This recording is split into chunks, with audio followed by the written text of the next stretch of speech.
Hello everyone, I am Astro Rashmi Lohiya. Today I tell you the logic behind काला टीका and evil eye. जब आप तैयार होकर कहीं बाहर जाते हैं तो क्या आपकी फैमिली में या आपकी मदर फादर भाई बहन कोई भी या आपका कोई फैमिली फ्रेंड या फ्रेंड आपको ये बोलते हैं कि आप अरे वाह आज तो आप बहुत सुंदर लग रहे हो, तो कोई एक काला टीका लगा लो, कहीं आपको नज़र ना लग जाए किसी की। देखिए मैं बताती हूँ आपको कि हर इंसान का एक इलेक्ट्रोमैग्नेटिक फील्ड होता है। यह बच्चों का बहुत ज़्यादा वीक होता है, इसलिए बच्चे एकदम किसी को भी देखकर या तो किसी को देखकर स्माइल कर देते हैं, हंस पड़ते हैं, उसके पास जानने की कोशिश करते हैं, या फिर एकदम से उस बच्चे सामने वाले को देख के डर जाता है या फिर रोने लग जाता है।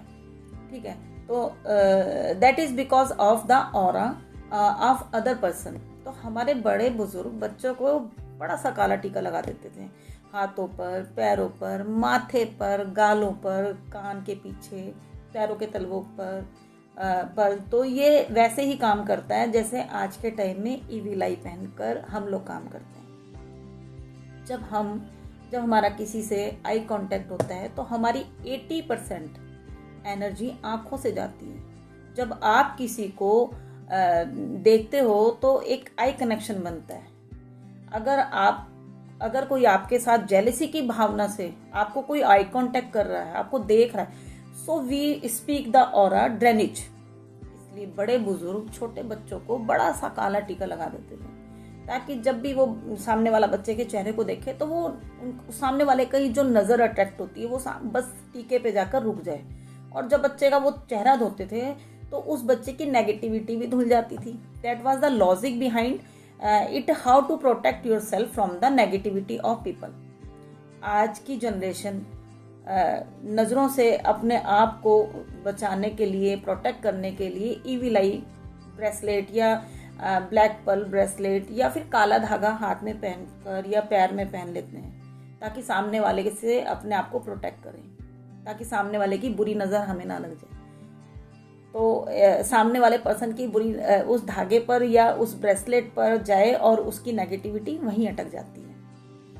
और आप आज भी काला टीका अगर लगाते हैं और वह सामने वाले की नज़रों में नहीं आता है, या आप मंथली अपने धागे को चेंज नहीं करते हैं, या आप अपना ब्रेसलेट रेगुलरली वॉश नहीं करते हैं, तो ये सारा प्रोसीजर एक्चुअली वहीं पर फेल हो जाता है। देखिए आज आप जो भी रिचुअल करते हैं उसको आपका जो भी आप रिचुअल्स करते हैं तो आपको उसका ना लॉजिक भी जानना बहुत ज़रूरी है। किसी भी चीज़ को, जैसे कि मैंने पहले भी बताया कि किसी भी चीज़ को मानने से ज़्यादा उसके बारे में जानना बहुत ज़रूरी है।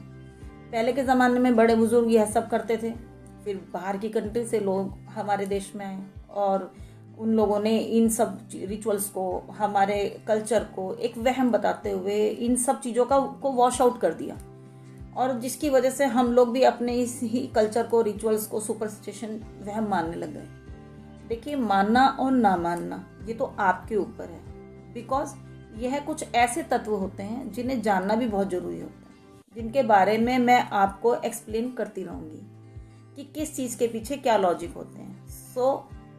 सो take care of your self.